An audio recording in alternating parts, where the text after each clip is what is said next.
കൊല്ലപ്പെട്ട കുപ്പു ദേവരാജിന്റെ സഹോദരൻ ശ്രീധരൻ, അമ്മ മണിയമ്മാൾ, സഹോദരി എന്നിവരും ബന്ധുക്കളുമാണ് മൃതദേഹങ്ങൾ കാണാൻ കോഴിക്കോട് മെഡിക്കൽ കോളേജ് മോർച്ചറിയിലെത്തിയത്.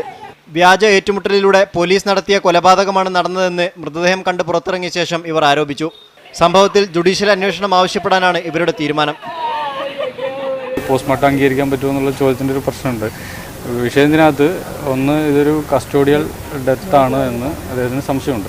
ഇതുവരെ കണ്ട് ഈ സംശയം വളരെ ബലപ്പെട്ടിരിക്കുകയാണ്. അപ്പോൾ അതുകൊണ്ട് ഇതുമായി ബന്ധപ്പെട്ടുള്ള അന്വേഷണവുമായി ബന്ധപ്പെട്ട് തെളിവുകൾ ശേഖരിക്കലുമായി ബന്ധപ്പെട്ടുകൊണ്ടുള്ള കാര്യങ്ങളിൽ കൃത്യമായൊരു നടപടിക്രമങ്ങൾ നീക്കിയതിന് ശേഷം മാത്രമേ ബോഡി ക്ലെയിം ചെയ്യാൻ കഴിയുള്ളൂ. പോലീസ് കസ്റ്റഡിയിൽ കൊല്ലപ്പെട്ടവരുടെ മൃതദേഹങ്ങൾ ഇൻക്വസ്റ്റ് നടത്തേണ്ടത് ജുഡീഷ്യൽ മജിസ്ട്രേറ്റിന്റെ സാന്നിധ്യത്തിലാണെങ്കിലും ഇവിടെ അതുണ്ടായില്ലെന്നും പരാതിയുണ്ട്.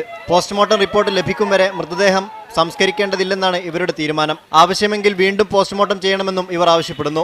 മാവോയിസ്റ്റുകൾ കൊല്ലപ്പെട്ട സംഭവത്തിൽ ദുരൂഹതയുണ്ടെന്നാരോപിച്ച് മനുഷ്യാവകാശ പ്രവർത്തകർ രംഗത്തെത്തിയതിനു പിന്നാലെയാണ് കുടുംബത്തിന്റെ ആരോപണം. മീഡിയ 1 കോഴിക്കോട്.